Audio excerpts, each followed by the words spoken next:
ADTV itu menurut yang ngateti rating siapa bilang yang ngatetin dia melaporkan bahwa ketika acara Lebaran kemarin selama puasa itu mengalahkan TV nasional ya. Jadi TV nasional kalah pada areanya ADTV. Nah, saya kira saya coba saya teliti ya, saya kira-kira apa sih yang membuat menarik, dan itu tidak hanya untuk orang desa menurut saya, bahkan wong Jogja ya elek ya terpelajar lah. Itu di komunitas kampus, di komunitas dosen, iya dosen mengkar acara nih ADTV yang dengan Cak Nun itu. Nah, saya menemukan kesimpulan bahwa kalau dari ilmu broadcast sebetulnya itu udah nggak masuk semua. Wong lampune yo ming padang, raine yo keleng-keleng, dan itu nggak teratur ya, orang bawa minum apa, dah pokoknya secara visual itu nggak menarik gitu loh. Tetapi menurut saya justru itu menyimpulkan bahwa dalam acara ADTV itu tidak ada kepura-puraan gitu loh. Nah saya kira itu yang orang menganggap bosan delok televisi kan mengisinya pura-pura gitu loh. Kira saya kemarin juga bilang dengan teman-teman di Lampung seperti itu. Monggo ya bisa Mil itu dicoba ya. Ya, saya kira ini kuliah Anda di Mojopat Syafaat saya kira perlu diulang lagi di sini. Urusan tadi itu bid'ah dan syirik itu termasuk ziarah kubur yang pengalaman Anda sampai ke Sunan Bonang dan sebagainya. Silakan. Baik, terima kasih. Pertama saya ya bukan berarti menganggap apa yang dikatakan Pak Akhir tadi salah, tapi saya kira kebenaran itu kan bertingkat-tingkat gitu ya. Terutama ketika Pak Akhir tadi berkata, jadi orang itu bukan berarti kok harus zikir terus, tapi orang tuh ya zikir ya apa kan gitu ya. Itu saya kira seperti betul tapi tidak 100% betul. Justru yang benar itu kalau orang itu berzikir terus dalam kondisi apapun, bukan berarti zikir itu harus di masjid. Termasuk seperti kita sekarang ini begini, inilah jadikanlah zikir kita. Kan gitu ya. Ketika Anda yang mahasiswa kuliah berangkat ke kampus, itulah zikir Anda sebagai seorang mahasiswa. Ketika seorang bapak harus berangkat ke sawah atau ke pasar untuk cari rezeki untuk nafkah anak dan istrinya, itulah zikir dia, gitu ya. Sehingga zikir itu menjadi jiwa dari semua aktivitas yang kita lakukan. Maka tidak benar kalau tadi bukan berarti orang harus zikir terus. Memang harus zikir terus orang itu, gitu ya. Nah, kenapa orang itu ketika pejabat itu rajin sholat, sekarang orang naik haji ini sampai antri 15 tahun, gitu ya. Tetapi terus korupsi tidak seperti ini besarnya, gitu ya. Jadi bagaimana semua itu, saya kira semua pejabat, semua anggota DPR itu naik haji yang Islam, gitu ya. Bahkan yang tidak Islam pun terkadang ke sana, gitu ya. Gitu ya. Terus itu di kepresidenan, di gubernur itu saya kira sampai eselon berapa gitu ya, itu naik haji. Tapi kenapa? Nah itu ya, kok perilaku mereka tidak mencerminkan haji itu. Nah, kenapa? Karena mereka haji ketika di Mekah. Nah ini salahnya. Karena kita itu sholat ketika di masjid. Nanti ketika kita di depan komputer, kita menyusun anggaran, ini kita tidak ada zikirnya, ini tidak ada. Jadi saya kira itu bisa dipahami ya.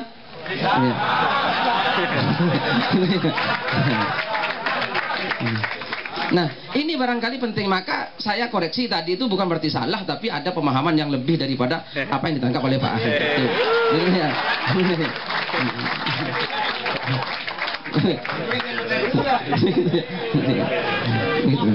Nah, termasuk persoalan, gitu ya. Persoalan persoalan tadi apalagi? Syirik. Nah, syirik dan lain-lain gitu ya. Nah, jadi kenapa kita sekarang ini kok seakan-akan persoalan syirik, persoalan bid'ah ini jadi persoalan besar sekali, gitu ya, sehingga itu akhirnya menjadi penghalang persaudaraan antara umat Islam yang satu dengan yang lain, dengan tuduhan-tuduhan bahwa kelompok Islam ini telah melakukan perbuatan musyrik, ini telah melakukan perbuatan bid'ah. Nah, ini karena kesalahan kita menangkap agama, gitu ya. Maka kenapa kok persoalan ini jadi sekat, gitu ya? Karena kita salah dalam menangkap agama. Agama oleh kita ini dijadikan suatu kebenaran-kebenaran formal, gitu ya. Kebenaran-kebenaran pada ada dalilnya apa enggak, gitu ya. Lo kan begitu, ya kan? Ini ada hadisnya apa tidak? Ini ada ayat Al-Qur'annya atau tidak? Nah, sekarang kalau cara kita memahami agama tekstual seperti itu, gitu ya. Nah, ya kan? Berarti memang kita ini belum jadi manusia itu. Kenapa? Karena ini kitab suci, ayat Al-Quran dan hadis ini jangan terus kita pahami seperti perpu, gitu ya, seperti peraturan-peraturan daerah yang memang harus tekstual, ya. Sementara ini pesan-pesan dari Allah dan dari Rasulullah ini kan tidak harus tekstual, yang harus kita tangkap adalah semangatnya, gitu ya. Nah, kalau semangat, berarti semangat itu tidak harus wujudnya sama dengan apa yang ada pada Rasulullah. Yang penting ini ada transendensi. Nah, gitu ya. Gitu. Ya. Ada transendensi. Jadi keberagamaan itu kan ada transendensi, gitu ya. Jadi agama harus kita tangkap bahwa manusia ini, ya. Jadi manusia ini kan bisa melihat ke atas, bisa melihat ke bawah, gitu ya. Kalau kita ini, kalau tadi Cak Nun bilang, semua yang ada di alam semesta itu ada pada manusia, gitu ya. Kan begitu. Semua. Jadi ini ada kitabnya, bukan kok sembarangan kalau Cak Nun tadi bilang. Jadi ada kitab namanya Tafsilun Nash'atain Wassa'adatain. Itu dikarang oleh Imam Al-Asfahani, gitu ya. Jadi Allah itu menciptakan makhluk, itu ada benda, ada jemadat. Jemadat itu apa ya? Benda mati, gitu ya. Benda mati banyak ya, sudah gak usah disebutkan, yang waktunya sudah sempit, gitu ya. Terus ada tumbuh-tumbuhan, gitu ya. Kemudian ada hewan, binatang. Nah, binatang dengan segala macamnya itu, gitu ya. Nah, ini semua unsur-unsur yang ada di benda mati, di tumbuhan, di hewan itu, dan semua yang ada di alam semesta ini semua oleh Allah diadakan dalam diri manusia. Bahkan termasuk unsur malaikat itu ada. Nah, sekarang ada manusia yang terus sudah jadi manusia, gitu ya. Ini kan pertama yang ditekan benda mati, gitu ya. Terus di atasnya benda mati, Allah ini tingkatannya. Benda mati ini yang terendah. Setelah menciptakan benda mati, Allah menciptakan tumbuh-tumbuhan. Setelah Allah menciptakan tumbuh-tumbuhan, Allah menciptakan hewan. Hewan semua selesai, Allah baru menciptakan manusia. Kan begitu. Bahkan malaikat itu lebih dulu, gitu ya. Nah, ini malaikat ini di atasnya manusia. Hewan, tumbuh-tumbuhan, benda mati di bawahnya manusia. Setan dan jin selevel dengan manusia. Maka betul kalau jangan takut, selevel kita, gitu ya. Jadi kalau kita harus berhadapan dengan iblis, dengan setan, ini musuh yang selevel, maka kita jangan takut. Kecuali kalau ini levelnya di atas kita, gitu ya. Loh, kan begitu. Jadi jin, iblis, setan ini satu level dengan manusia, bukan. Nah, ini. Maka kita ini bukan gak usah takut kepada setan dan iblis. Nah, cuma terkadang terus kita ini lebih ngaboti kepada hewan-hewannya tadi, gitu ya. Sehingga akhirnya muncullah perilaku kera muncul di kita, perilaku ayam muncul di kita, perilaku wedus muncul di kita, perilaku sapi muncul di kita. Maka ada istilah kambing hitam, ada kumpul kebo dan lain. Nah, ini kan karena ini kan karena ini perilaku-perilaku itu yang mestinya kita itu sudah naik, jangan itu, tapi perilaku sebagai seorang manusia. Nah, supaya manusia ini tidak ke bawah itu, maka perlu melakukan transendensi, gitu loh. Nah, ini intinya agama. Gitu ya, intinya agama jangan seperti itu, tapi melakukan transendensi, melompat ke atas. Nah, melompat ke atas biar bisa mengalahkan setan, biar di atasnya jin, bahkan bisa mengalahkan malaikat, dan itulah intinya agama. Nah, ketika perbuatan-perbuatan ini sudah untuk transendensi menghadap Allah Ta'ala, kita gak usah terus bertanya terus ini dasarnya mana, ayatnya mana, ayat-ayat umum dalam Al-Quran, tujuan umum dari Al-Quran itu, tujuan umum dari hadis itu. Maka disinilah sebetulnya bid'ah itu. Nah gitu ya, bid'ah itu ya, yang dilarang oleh agama adalah bid'ah yang akan menurunkan martabat manusia. Tapi penemuan-penemuan baru dalam kehidupan apapun yang akan mentransendensikan manusia, ini tidak dilarang oleh agama. Gitu ya. Jadi seperti itu. Maka bid'ah itu ada dua tadi, ada bid'ah dolalah, ada bid'ah huda. Nah, gitu loh ya. Penemuan dari manapun, dari Arab Saudi, dari manapun, kalau akan menurunkan, nah itu ya. Nah ini bid'ah dolalah, gitu ya. Nah, yang bilang semua bid'ah itu apa? Sesat, ini orang yang tidak membaca agama. Gitu ya. Silakan baca literatur, gitu ya, literatur. Nah, ya. Literatur. Saya bukan pernah diajak debat itu. Ya. Jadi bulan puasa kemarin debat di Jawa Tengah itu ada MTA, Majelis Tafsir Al-Quran, yang kemarin peresmiannya di mana? Di sini di Istora Senayan. Itu yang selalu menyerang-nyerang, gitu ya, menyerang apa ya, praktek-praktek yang dilakukan oleh orang-orang NU. Ini bid'ah, ini Arab. Terus Muhammadiyah. Waktu itu saya dipanggil oleh teman-teman di Jogja. Jadi debat tentang bid'ah. Jadi temanya bid'ah. Pembicaranya dari NU, itu saya yang diundang, gitu ya. Nah saya bilang saya ini wakil, gitu ya. Wakil, kan mewakili, belum tentu sama dengan yang diwakili. Nah, kan begitu. Oh, ya kan? Nah iya, pasti nggak sama ini. Ada Muhammadiyah, ada MTA. Semua mereka menyatakan semua bid'ah itu sesat. Nah, maka akhirnya saya sodorkan tafsir kamus Lisanul Arab. Jadi ini kamus yang diakui oleh dunia, bukan hanya kamus di Indonesia, Lisanul Arab. Kalau kamus Mahmud Yunus itu kan orang Indonesia. Kamus Marbawi itu kan karangan orang Melayu, kan begitu ya.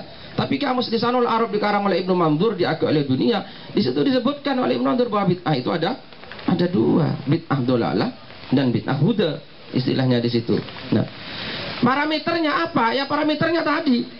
Jadi penemuan-penemuan baru yang menyimpang, yang artinya menjeluntrungkan manusia kepada level yang lebih rendah, ini bid'ah yang sesat, tapi yang akan mengangkat ya tidak. Gitu loh. Maka ada bid'ah dolalah, ada bid'ah huda, ya begitu saja. Oleh karena itu kita silahkan saja melakukan perbuatan-perbuatan baru, gitu ya, yang memang akan mengangkat martabat kita, baik sebagai hamba Allah, sebagai khalifatullah, dan seterusnya. Saya kira seperti itu. Nah, kalau saya katakan masalah musyrik itu ya, jadi karena beliau tidak minta saya bicara itu, saya sebetulnya hanya berangkat dari akar kata.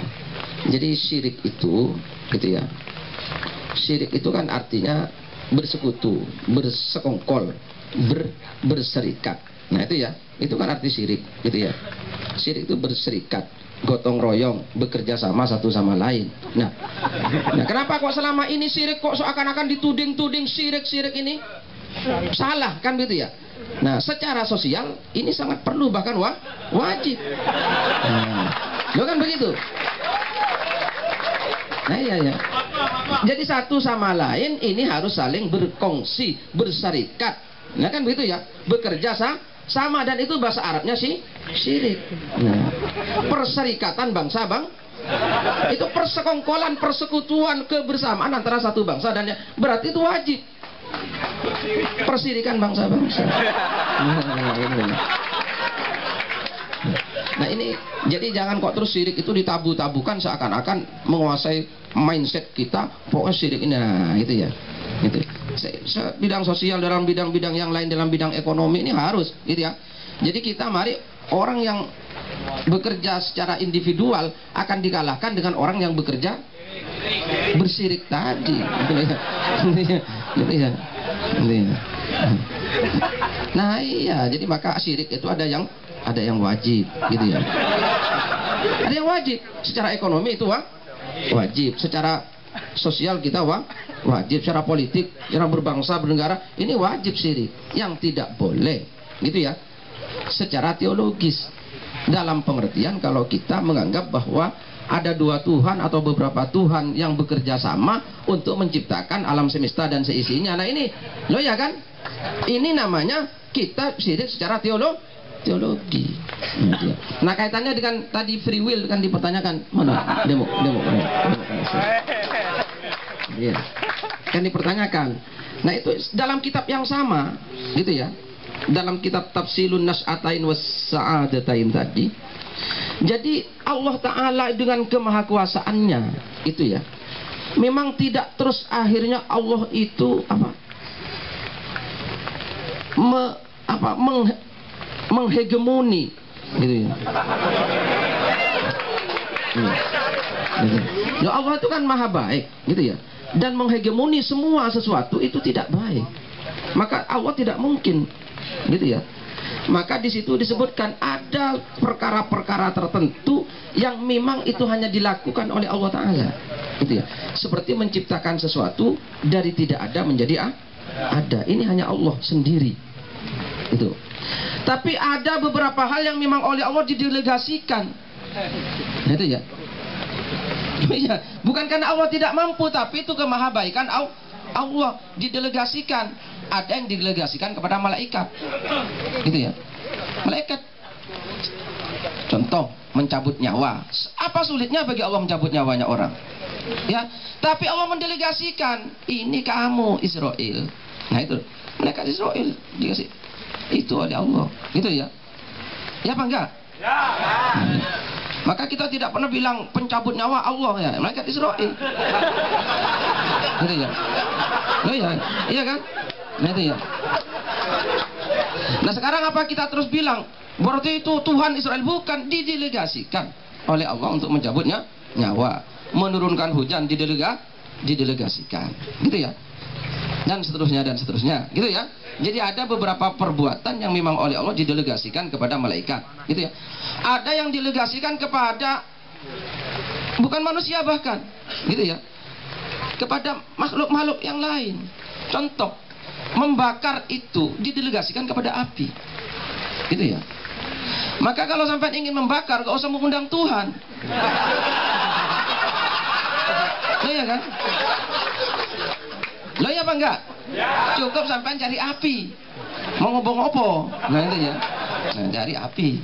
Nah itu ya. Nah ini pendelegasian Allah. Nah sekarang kalau benda saja didelegasi, masa iyo manungso tidak diberi delegasi oleh Allah? Nah di sini ada ruang manusia. Nah itu, oke? Pues mungkin begitu ya sudah. Mungkin sudah cukup ini saja. Waktunya sudah habis. Pues, sudah jam 3 kurang. Belum.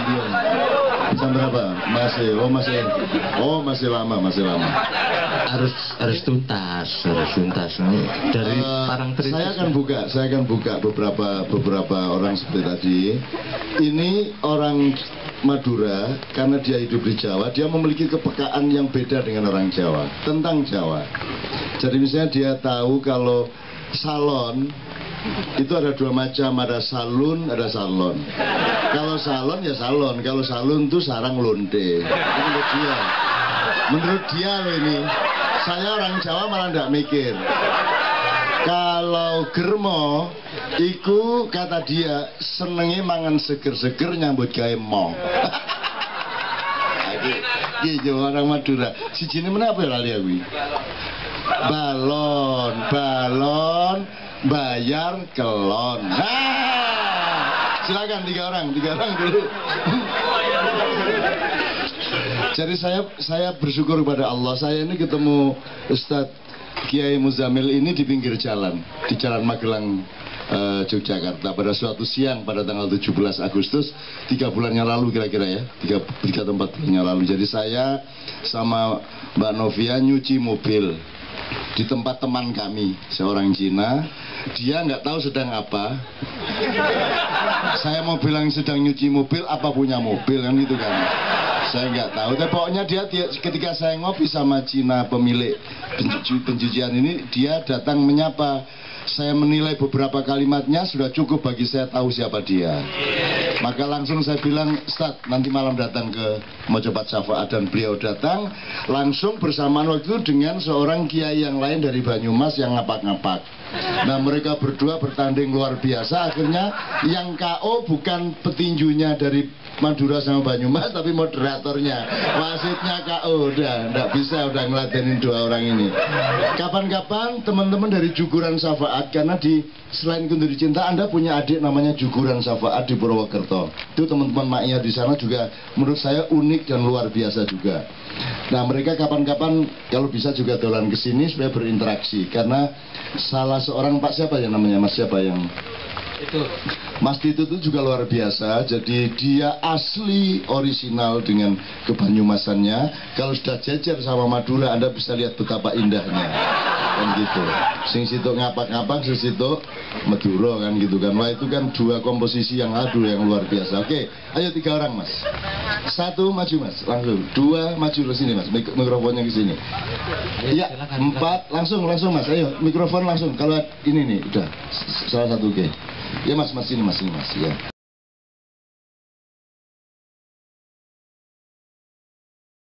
Nggak salah paham tadi yang soal syariat tadi ya. Sholat itu sama Allah disuruh cuman syarat rukunnya cuman begitu. Soal kekhusyukan